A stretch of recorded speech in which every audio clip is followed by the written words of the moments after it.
Bienvenue dans cette nouvelle formation du logiciel robot structural. Nous allons entamer le deuxième chapitre qui parle des théories élémentaires de la RDM. Nous allons voir la théorie élémentaire de la RDM, application manuelle et dans robot.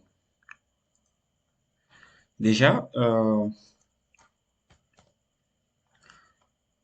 dans ce chapitre, on nous montre que la résistance des matériaux a pour objet l'étude de l'équilibre externe et interne des solides constituant la construction. Cette étude nécessite d'une part la vérification de l'équilibre statique, d'autre part la recherche des valeurs des contraintes et des déformations subies par un corps donné, soumis à un système de force extérieure. C'est au fait ça, c'est ce que nous devons chercher. Le premier chapitre, nous avons parlé des rappels de la statique, et nous avons vu que dans les rappels de la statique, c'était beaucoup plus basé sur le calcul des réactions d'appui. Maintenant, ici, comme nous parlons de la RDM, qu'est-ce que nous devons en fait chercher lorsque nous calculons une structure suivant la méthode de la RDM? On nous montre que en RDM, ce que nous devons rechercher, vu que nous considérons essentiellement des problèmes plans, nous devons chercher les efforts normaux, les efforts tranchants et les moments fléchissants. C'est ce que nous allons rechercher. Comme vous voyez ici je suis en trois dimensions. J'ai l'axe des X, l'axe des Y et l'axe des Z. Ici, c'est lorsque nous travaillons en trois dimensions que nous allons essayer de voir, à chaque fois que nous travaillons en trois dimensions, nous devons chercher l'effort normal, l'effort tranchant suivant Y, l'effort tranchant suivant Z. Et le moment de torsion, moment fléchissant porté par Y, moment fléchissant porté par Z. Là, c'est lorsque nous travaillons en trois dimensions. Et c'est important parce que quand nous allons commencer à faire les exercices en béton armé, nous allons revenir sur tout ça. Mais pour l'instant, vu que nous allons considérer essentiellement des problèmes plans, tout ce qui nous importe ici, c'est à chaque fois que nous allons calculer, nous allons veiller à calculer le fort normal, le fort tranchant et le moment fléchissant. Sur ce, il y a un exercice que le livre a déjà traité. Nous allons essayer de modéliser cet exercice-là. Rappelez-vous, le but, c'est de ne pas vous apprendre la résistance des matériaux. Parce que on considère que vous êtes déjà ingénieur. Vous voulez maintenant apprendre les logiciels robots structurels. Donc, nous allons, bien sûr que nous essayons de comparer ce que le résultat manuel que le livre donne au logiciel, mais le but est de comprendre comment est-ce que les logiciels fonctionnent. Est-ce qu'il y a une cohérence entre ce que les livres proposent et ce que le logiciel propose, étant donné que le logiciel n'est qu'un moyen que l'ingénieur utilise pour faire ses calculs. Sans plus tarder, nous allons passer. Je vais lancer le logiciel robot. Je suis là. Ici, ce sont des projets que j'ai récemment étudiés. Et pour l'instant, nous allons, comme nous travaillons en plan, je vais cliquer sur cette icône, étude de portique plan. J'entre par là. Et nous allons maintenant essayer de modéliser cette structure et voir les résultats, comparer les résultats que le livre a donné avec ce que le logiciel va donner. Quand vous démarrez le logiciel, déjà vous allez voir que l'interface graphique du logiciel est graduée. Là, j'ai 0,0, j'ai 5 mètres, 10 mètres, 15 mètres, et là, j'ai moins 5 mètres, moins 10 mètres, et ainsi de suite. Et à ce niveau, j'ai aussi 0,0. En montant comme ça, j'ai 5, donc positif, et là, négatif. Ce qui veut dire que j'ai un axe, donc l'axe des X qui passe par là, et là, le vertical, c'est l'axe des Z. Bien sûr, dans le livre, on parle de l'axe des Y, mais le logiciel ici, nous allons parler de l'axe des Z. C'est alors difficile de venir juste placer son élément de structure juste comme ça. Ça sera difficile, surtout lorsque le projet est volumineux. Voilà pourquoi il faut toujours commencer par définir les lignes de construction. Je suis là, définition des axes. Je clique là. Le livre montre que ma structure est de 10 mètres de portée. Alors, qu'est-ce que je vais faire? J'entre dans le logiciel. J'ai X. Le point 00 est là. La portée est de combien? Est de 10 mètres. Alors, j'ai combien de portées? J'ai juste une seule portée. C'est une structure à une portée. Et là, qu'est-ce que je vais faire? Là où vous voyez, on écrit répéter X, ce n'est que la portée. Comme je n'ai qu'une seule portée, là, je vais mettre le chiffre 1. Donc, c'est pour montrer que ma structure commence du point 0 et ça part jusqu'à 10 mètres. Une portée de 10 mètres, auquel, à l'intermédiaire, je n'ai rien. Une portée de 10 mètres. Si j'essaie de mettre 2 ici, vous allez, hein, ici on fait des devoirs. Quand je mets 2, je fais ajouter. Et je viens dans Z. Je fais ajouter, je fais appliquer. Là, vous allez voir que, comme dans X, j'avais mis 2, là, ça m'a donné 2 travées. Or, moi, la structure, comme le montre le livre, ce n'est qu'une structure à une seule portée, à une seule travée, disons. Alors, sur ce, qu'est-ce que je peux faire? Même si j'ai déjà défini les axes, je peux juste venir ici, supprimer tout, je supprime, et je reviens au point 0, ma portée est de 10 mètres, et je n'ai qu'une seule portée. Je fais ajouter. Et dans Z, là, je mets espacement 1 mètre. Mais ici, vu que je vais garder 0, cela veut dire que c'est comme si je multipliais m par 0, c'est rien. Donc c'est une structure qui n'est pas en étage. Et là, je fais appliquer. Et ça change là. Je ferme. Je viens prendre une barre. Vous allez voir que la section de la barre, c'est un IP 100. Cela veut dire que ça vient déjà avec le poids propre. Parce que quand on parle de section, cela veut dire que il y a déjà le poids propre qui est déjà là. Je viens, je place mon élément de structure, ma poutre qui est là. Et je vois que ma poutre repose sur deux appuis. Ici, j'ai un appui simple et puis le rotule. Je viens, les appuis sont là. L'appui simple, je place l'appui simple et puis le rotule, je place ici. La poutre supporte deux charges. Il y a une charge concentrée de 20 kN et une charge uniformément répartie de 20 kN par mètre. Et la charge concentrée est placée à 3 mètres de l'appui A. Alors, je viens. Ici, dans le logiciel, vous allez voir que définir charge est figé. Je ne peux pas cliquer. Pourquoi? Je dois d'abord commencer par définir les cas de charge. Juste l'icône qui se trouve au-dessus. Je clique là. Et ici, vu que c'est juste, nous parlons de l'ARDM, on ne va pas tenir compte du poids propre de la structure, mais je vais quand même ajouter le poids propre, charge permanente. J'ajoute. Et puis quand j'ajoute, vous allez voir que ma poutre est devenue rouge. Cela veut dire quoi? Cela veut dire que le logiciel a pris automatiquement en compte le poids propre de la structure. Donc, il a pris le poids propre de cette poutre. Nous allons revenir là-dessus. Je ferme. Et là, vous allez maintenant voir que l'icône qui était figée, ce n'est plus figé. Je peux maintenant cliquer pour mettre mes charges. Je clique là. C'est une charge qui se repose sur une barre. Je viens sur barre. Je commence d'abord par la charge concentrée qui est de 20 kN. Je viens. Barre, c'est une charge concentrée. Je clique là. Maintenant, ce que vous devez retenir, c'est quoi? Nous avons ici, là, ce que vous voyez ici, Y, X et puis Z. On appelle ça le repère global. Maintenant, vous allez voir la direction de X et puis la direction de Z. Cela veut dire que toutes les charges qui tendent vers cette direction, c'est positif.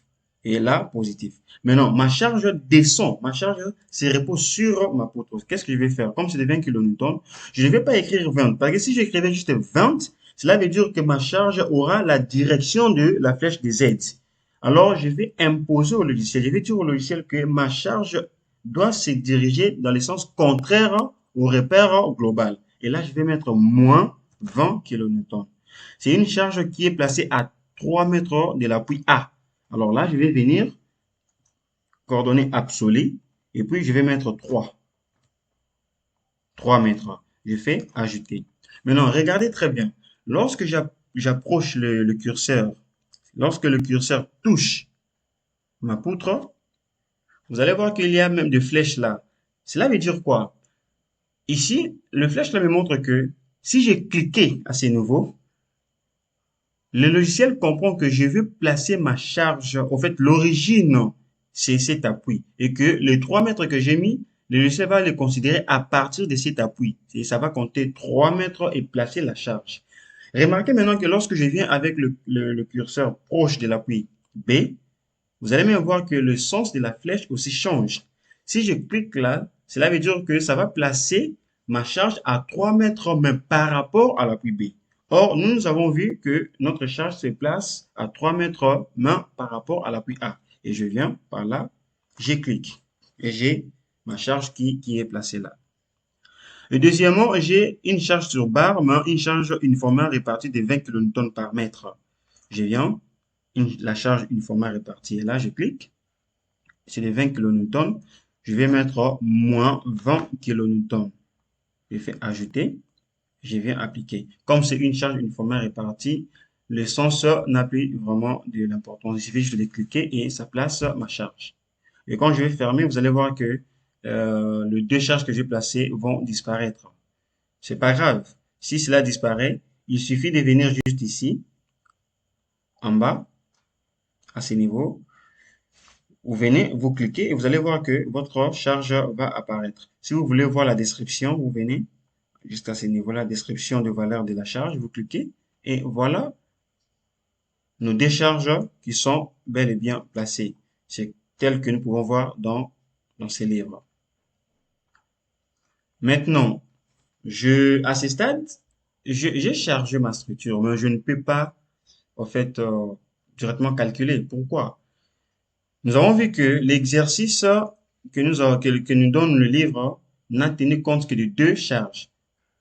La charge concentrée de 20 kN et la charge uniformément répartie de 20 kN par mètre. Tandis que ici, le logiciel a pris en compte le poids propre de la structure. Cela veut dire, si je lançais les calculs, le résultat sera biaisé. Le résultat ne sera pas le même avec ce que donne le livre, parce qu'il y a une charge de plus. Sur ce que nous devons faire, nous devons maintenant supprimer le poids propre de la structure que le logiciel a pris en compte. Pour ce faire, il suffit de venir dans Chargement. Vous venez dans Tableau Chargement. Vous cliquez et là, vous allez voir toutes les charges qui sont appliquées à votre structure. Là, je vois type de charge, poids propre. Moi, je n'ai pas besoin de poids propre. Qu'est-ce que je vais faire? Je dois supprimer cette charge-là. Je viens avec le curseur à ce niveau. Je clique là. Et au niveau des claviers, de mon clavier de l'ordinateur, j'appuie sur la touche Delete, qui signifie juste supprimer. Et là, je clique, j'ai supprimé le poids propre. Et là, il me reste maintenant les deux charges que j'ai appliquées, conformément au livre. Et pour vérifier, vous allez voir, déjà ici, on montre, à ce niveau, on montre que c'est une charge uniformément, une charge uniforme, donc une charge uniformément répartie, qui est de 20 kN par mètre, et puis une charge concentrée. C'est bien. Je rentre au niveau de la vue. Et à ce stade, je peux maintenant lancer les calculs. Je lance les calculs. C'est fait. Et maintenant, qu'est-ce que nous devons faire? Nous devons maintenant vérifier les résultats. Là, je viens d'abord, j'ai plus besoin de ces charges, je vais cacher. Je clique juste ici, à ce niveau. Je cache les charges. Je vais voir les résultats. Maintenant, les résultats que je vais voir ici, nous allons comparer avec ce que donnent les livres. Nous allons voir un peu comment le livre a procédé. Le calcul est là, le livre a commencé par le calcul des réactions d'appui. Rappelez-vous, lorsqu'on avait parlé du chapitre 1, on avait montré que euh, le chapitre 1, on nous avait dit les équations fondamentales de la statique sont à la base des calculs de l'ERDM. Ce qui veut dire, à chaque fois qu'il faut calculer, lorsqu'on est en RDM, nous devons maîtriser la statique parce que ces équations sont à la base de la RDM. Voilà pourquoi vous allez voir, on a d'abord commencé par le calcul des réactions d'appui. C'est ce qu'on avait déjà vu. Il y a des tutoriels en ligne, vous pouvez voir ça. J'ai déjà publié des vidéos sur ça.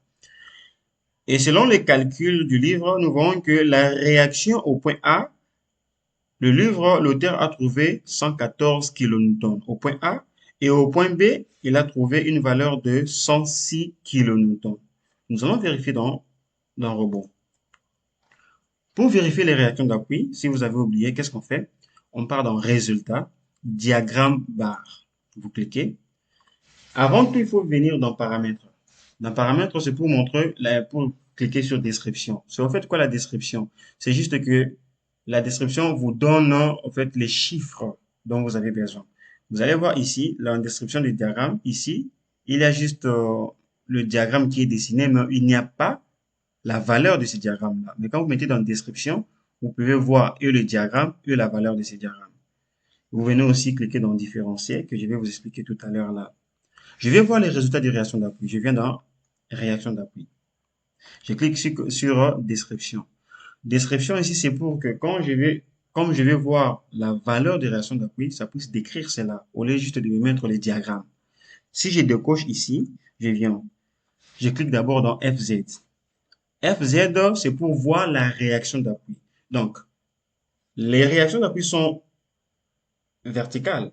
Voilà pourquoi je vais cliquer sur FZ. Quand je fais appliquer, vous allez voir que j'ai juste les diagrammes. C'est au fait ça, les diagrammes des réactions d'appui, mais je n'ai pas de valeurs. Voilà pourquoi j'avais dit il faut cliquer sur description. Quand vous cliquez sur description et vous venez appliquer, vous allez voir, ça vous donne maintenant les différentes valeurs. Or, nous avons vu dans le livre, au point A, le livre avait trouvé 114 kN et c'est ce que nous voyons. Au point A, nous trouvons aussi 114 kN. Et au point B, le livre avait trouvé 106 kN et c'est exactement ce que le logiciel donne. Nous avons aussi 106 kN. On passe. Je vais Bon, ici, le fx que vous voyez, c'est l'effort normal. Je vous ai dit, à chaque fois que nous calculons, nous devons toujours vérifier l'effort normal, l'effort tranchant et le mouvement fléchissant.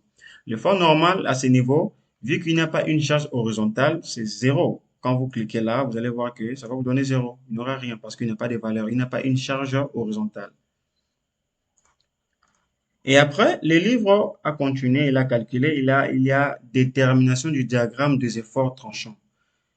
On a calculé, on a trouvé euh, le fort tranchant, on a trouvé. J'aimerais expliquer quelque chose ici. On a trouvé différentes valeurs. On a trouvé 114 kN, on a trouvé 54 kN à gauche de la section d'abscisse 3, et puis 34 kN à droite de la section d'abscisse 3, et puis nous avons trouvé 106 kN. Ça veut dire quoi en fait? Nous avons notre poutre. Le diagramme est là. En RDM, ce qu'on fait souvent, c'est pour trouver les efforts internes, on coupe la structure en deux parties. Alors, ici, le livre, l'auteur a coupé la structure à 3 mètres. Il a coupé la structure en 3 mètres. Maintenant, lorsqu'il a coupé en 3 mètres, il a calculé les efforts internes. L'effort tranchant que vous voyez, les 114, c'est à ce niveau-là.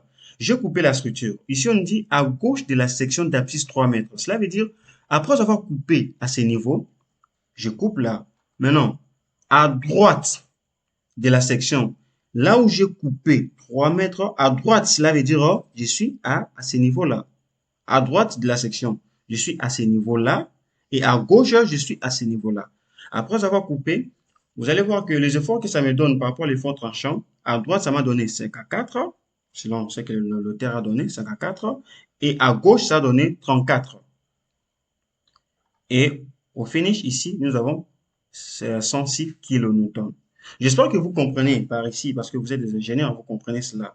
Maintenant, notre but est de voir ces résultats dans le logiciel robot structural. Nous allons voir les diagrammes et les différentes valeurs si le livre et le robot parlent le même langage. Je viens. Cette fois-ci, je cherche le fort tranchant. Je viens. Voilà, on a écrit NTM, c'est le N, c'est le fort normal, T, le fort tranchant, et M, c'est le moment. Je clique. Maintenant, ce que je vais voir, c'est quoi? Je vais voir le fort tranchant. Le fort tranchant, je viens. C'est ici. Quand vous voyez vous voyez FZ, c'est au fait ça le fort tranchant. Comment est-ce que j'ai su que c'est ça le fort tranchant et non ici? C'est simple. Vous voyez, quand vous venez à ce niveau, vous cliquez sur cette icône. Vous voyez là où je suis en train de défiler mon curseur. Vous cliquez là. Vous allez voir que ça vous donne le repère de votre structure. En rouge là, c'est par rapport au repère global. Hein. Rouge par rapport au Z et puis X par rapport à l'axe des X. Maintenant, l'effort tranchant, déjà, quand on voit les diagrammes qu'il y a, nous voyons que c'est à peu près vertical. Hein. Ce sont des forces que nous voyons verticales ici, des valeurs que nous avons là. C'est ce qui me dit que non, je dois plutôt voir, ce sont des forces qui ont tendance à couper la structure. de façon verticale. Voilà pourquoi quand je vois FZ, donc le Z qui est là en rouge, et puis là, vous allez voir que c'est rouge, donc je dois cliquer ici. C'est ça l'effort tranchant. L'effort, si vous voyez ici le bleu, le FX ici, le bleu, que vous voyez cette flèche, là c'est au fait l'effort normal parce que c'est une force qui agit le long, qui agit horizontalement par rapport à ma structure. Or, je sais que il n'y a pas une charge horizontale. S'il y avait une charge horizontale et que je vais voir cet effet, que je vais voir la valeur due à cette charge-là, là, j'allais cliquer sur FX. Mais vu qu'il n'y a pas cette charge-là, voilà pourquoi je clique sur FZ.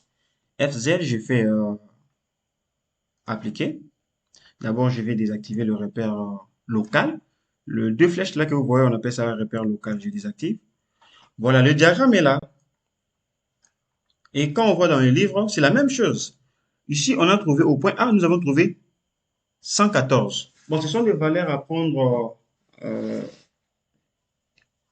Vous voyez, 114 qui est là. Quand je viens dans le logiciel, je trouve là aussi 114. En valeur absolue, 114. Et au niveau, au point B, nous avons trouvé 106. Et là, vous voyez aussi, nous avons 106. Donc, c'est ça. Et maintenant, si je venais par exemple dans paramètres, je clique sur tout et j'applique. Vous allez voir que au niveau ici, au milieu, à 3 mètres de la structure, nous avons 34. C'est ce que le logiciel le savait trouver. Nous avons 34 kilonewtons. C'est exactement ce que nous avons trouvé aussi avec le logiciel robot structural. Et là, je me dis déjà, je suis confiant. Je me dis, OK, je sais calculer manuellement. Et le logiciel calcule aussi comme je peux le faire manuellement. Prochainement, même si j'utilisais le logiciel, je sais que c'est déjà un bon logiciel et que quand je l'utilise, je suis sûr de moi. C'est au fait ça. Mettre, au fait, être confiant lorsque nous utilisons les logiciels robots. Ce n'est pas seulement que non, voilà, comme c'est un logiciel, ça nous permet de résoudre le problème un peu rapidement. On peut juste prendre un exercice ou bien un projet, on étudie juste comme ça. Non, il faut vraiment se rassurer que le logiciel est en train de donner de bons résultats. Jusque-là, on est convaincu et on passe. Maintenant, nous allons voir, je vais désactiver. Nous allons maintenant voir la détermination du diagramme de moment fléchissant. Là, vous allez voir le livre à donner, moment fléchissant. Le moment est max au milieu et puis le livre va trouver 280,9 kN mètre, le moment fléchissant. Et là, nous venons, le moment fléchissant qui est là, c'est MY. Déjà, comme nous travaillons en plan, vous allez remarquer que MX et MZ sont figés parce que nous ne travaillons pas en trois dimensions. Si c'était qu'on était en train de travailler en trois dimensions, ces icônes ici allaient être opérationnelles. Mais vu que nous travaillons en plan, et comme on a vu dans le livre que nous traitons du cas plan, et là on tient compte que de l'effort tranchant, l'effort normal et le moment, et c'est le seul moment qui est là où je peux cliquer. Je clique et puis je fais appliquer, et voilà. D'abord, je vais cacher d'autres valeurs. Je viens dans paramètres, je vais mettre extrêmes locaux, ou bien je mets d'abord extrêmes globaux. Et je clique. Extrêmes globaux, vous allez voir, le livre a trouvé combien? 280,9. Et là, je vois, le logiciel me donne aussi 280,9. En tout cas, c'est une très bonne chose. Déjà, on sait, étant ingénieur, on sait que le moment aux appuis sont nuls pour le poutre isostatique, pour le poutre à une seule travée. Le moment est nul. Voilà pourquoi ici nous avons 0. Mais s'il faut voir, dans les calculs, le livre a trouvé 280,9 kN, ça c'est le moment max. Mais le livre a aussi trouvé 252 kN mètre. Là, c'est à 3 mètres de la structure. Donc, à 3 mètres, il a aussi trouvé une valeur. Nous allons essayer de voir ça, si le logiciel peut aussi nous donner. Sur ce, qu'est-ce qu'il faut faire ici? Il suffit juste de venir ici, dans paramètres, bien sûr. Paramètres, vous cliquez, au lieu de extrêmes globaux, vous cliquez sur, par exemple, si vous cliquez sur extrêmes locaux, vous appuyez. Là, il n'y a peut-être rien qui se passe, mais quand vous cliquez sur toutes, et vous allez voir, le dessin secondaire est là, à 3 mètres de portée, à 3 mètres, le moment dû à la charge concentrée, c'est 250 kilonewtons. C'est exactement ce que le livre a trouvé, 250 kilonewtons. Et maintenant, le moment max des 280,90, là, c'est le moment max dû à la charge uniformément répartie et aussi à la charge concentrée. Voilà, c'était au fait ça le but. Le but est de vous initier à ces logiciels, mais au moins comprendre ce que vous êtes en train de faire. Vous pouvez, à la maison, si c'est votre première fois d'utiliser le logiciel, si vous êtes bon en calcul manuel, vous pouvez prendre un exercice, vous calculez manuellement et vous suivez la marche comme je l'ai fait dans ces logiciels, dans ces tutoriels, et vous allez voir que ça va vous donner les résultats. Si les résultats est biaisé, si les résultats ne donnent pas comme vous avez calculé manuellement, essayez de vérifier votre calcul manuel ou essayez de vérifier quelques points dans le logiciel et vous allez voir que le résultat sera toujours pareil. Merci.